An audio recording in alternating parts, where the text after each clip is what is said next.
Hatchet by Gary Paulsen, Chapter 2. For a time that he could not understand, Brian could do nothing. Even after his mind began working and he could see what had happened, he could do nothing. It was as if his hands and arms were lead. Then he looked for ways for it to not have happened. Be asleep. His mind screamed at the pilot. Just be asleep, and your eyes will open now, and your hands will take the controls, and your feet will move to the pedals. But it did not happen. The pilot did not move except that his head rolled on a neck impossibly loose as the plane hit a small bit of turbulence. The plane. Somehow the plane was still flying. Seconds had passed, nearly a minute, and the plane flew on as if nothing had happened, and he had to do something, but did not know what. Help. He had to help. He stretched one hand toward the pilot, saw that his fingers were trembling, and touched the pilot on the chest. He did not know what to do. He knew there were procedures that you could do mouth-to-mouth on victims of heart attacks and push their chests. CPR. But he did not know how to do it, and in any case could not do it with the pilot, who was sitting up in the seat and still strapped in with the seatbelt. So he touched the pilot with the tips of his fingers, touched him on the chest, and could feel nothing. No heartbeat, no rise and fall of breathing, which meant that the pilot was almost certainly dead. Please, Brian said, but did not know what or who to ask. Please. The plane lurched again, hit more turbulence, and Brian felt the nose drop. It did not dive, but the nose went down slightly and the down angle increased the speed, and he knew that at this angle, this slight angle down, he would ultimately fly into the trees. He could see them ahead on the horizon, where before he could see only sky. He had to fly it somehow, had to fly the plane. He had to help himself. The pilot was gone, beyond anything he could do. He had to try and fly the plane. He turned back in the seat, facing the front, and put his hands, still trembling, on the control wheel, his feet gently on the rudder pedals. You pulled back on the stick to raise the plane. He knew that from reading. You always pulled back on the wheel. He gave it a tug, and it slid back toward him easily. Too easily. The plane, with the increased speed from the tilt down, swooped eagerly up and drove Brian's stomach down. He pushed the wheel back in, went too far this time, and the plane's nose went below the horizon and the engine speed increased with the shallow dive. Too much. He pulled back again, more gently this time, and the nose floated up again. Too far, but not as violently as before. Then down a bit too much, and up again as before. Then down a bit too much, and up again, very easily, and the front of the engine cowling settled. When he had it aimed at the horizon and it seemed to be steady, he held the wheel where it was, let out his breath, which he had been holding all this time, and tried to think what to do next. It was a clear blue sky day with fluffy bits of clouds here and there, and he looked out the window for a moment, hoping to see something, a town or village, but there was nothing.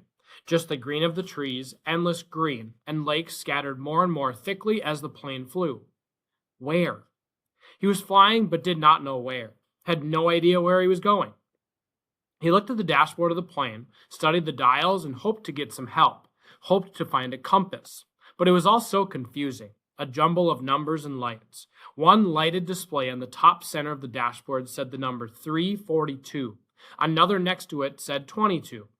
Down beneath that were dials with lines that seemed to indicate what the winds were doing, tipping or moving, and one dial with a needle pointing to the number 70, which he only thought, might be the altimeter. The device that told him his height above the ground, or above sea level. Somewhere he had read something about altimeters, but he couldn't remember what, or where, or anything about them.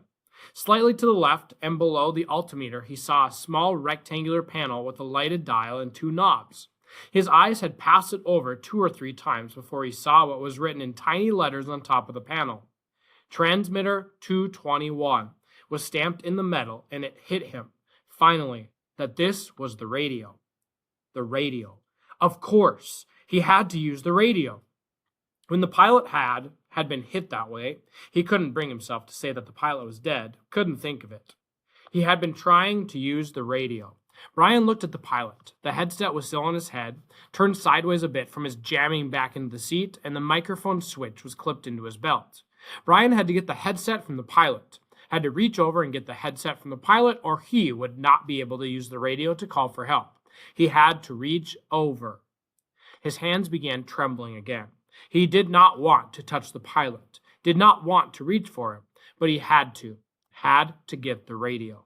He lifted his hands from the wheel just slightly and held them, waiting to see what would happen. The plane flew on normally, smoothly. All right, he thought. Now to do this thing. He turned and reached for the headset, slid it from the pilot's head, one eye on the plane, waiting for it to dive.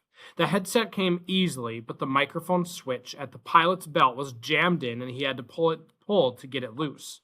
When he pulled, his elbow bumped the wheel and pushed it in, and the plane started down in a shallow dive.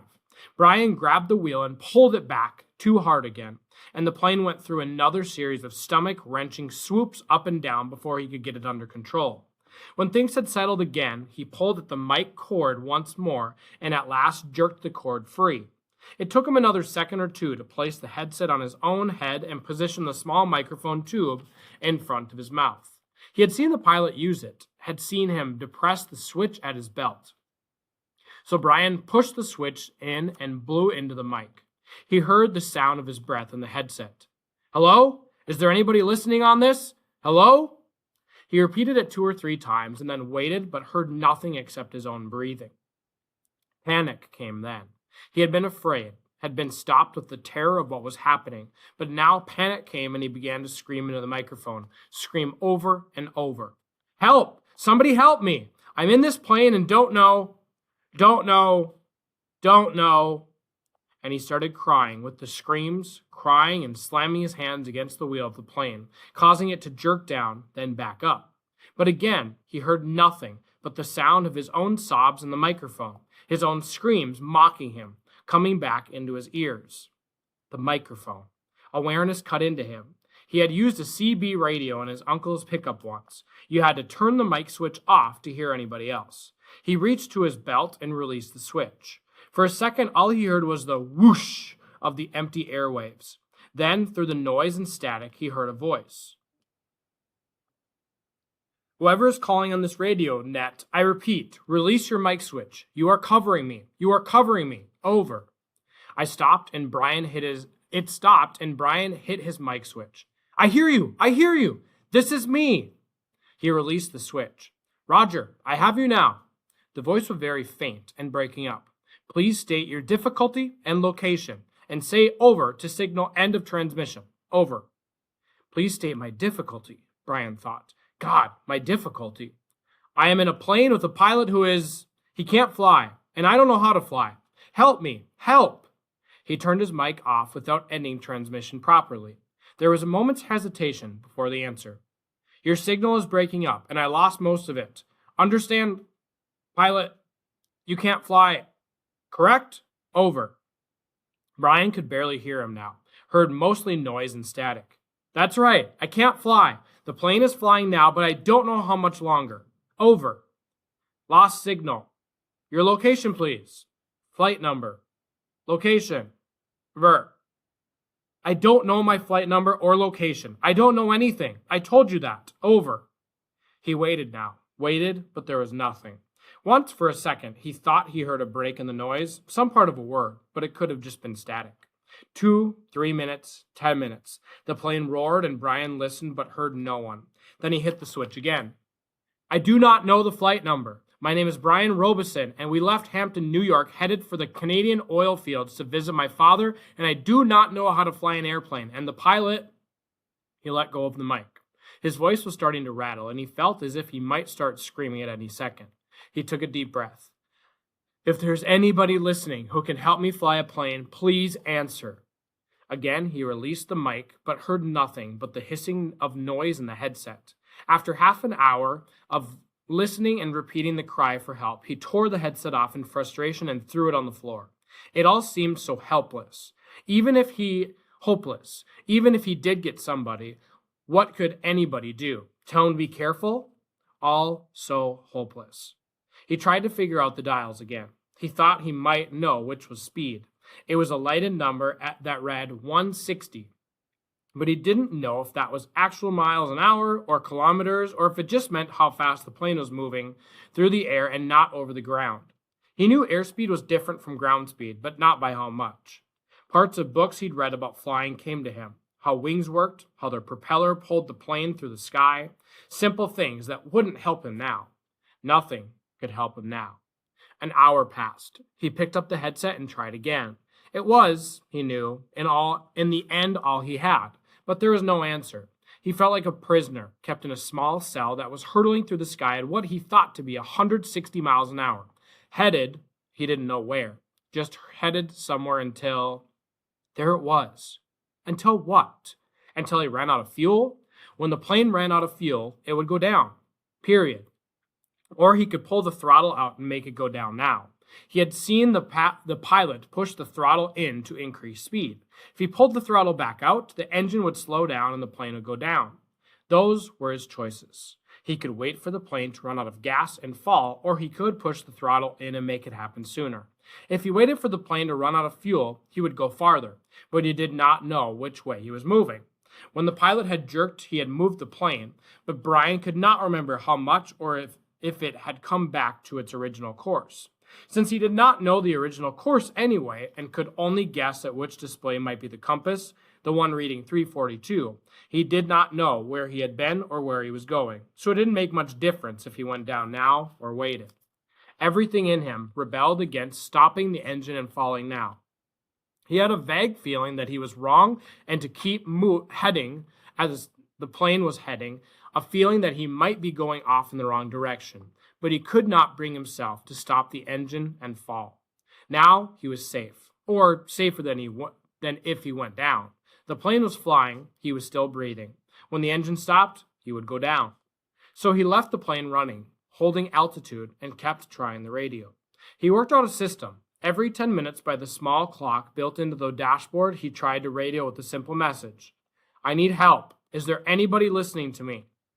In the times between transmissions, he tried to prepare himself for what he knew was coming. When he ran out of the fuel, the plane would start down. He guessed that without the propeller pulling, he would have to push the nose down to keep the plane flying. He thought he may have read that somewhere or just came to him. Either way, it made sense. He would have to push the nose down to keep flying speed, and then, just before he hit, he would have to pull the nose back up to slow the plane as much as possible. It all made sense. Glide down, then slow the plane and hit. Hit. He would have to find a clearing as he went down.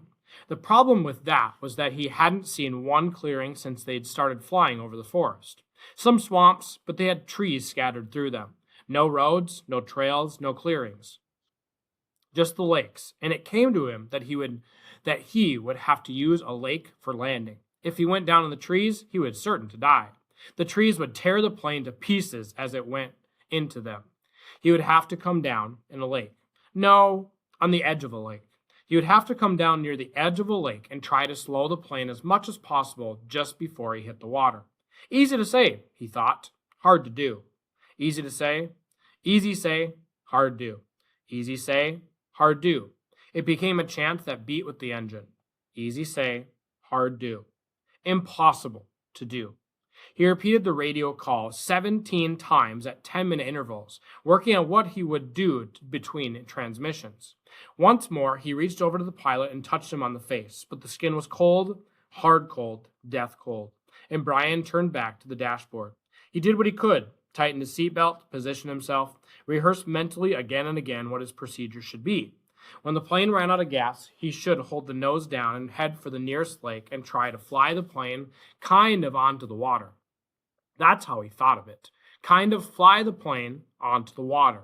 And just before it hit, he should pull back on the wheel and slow the plane to reduce the impact. Over and over, his mind ran the picture of how it would go. The plane running out of gas, flying the plane onto the water, the crash. From pictures he'd seen on television, he tried to visualize it. He tried to be ready.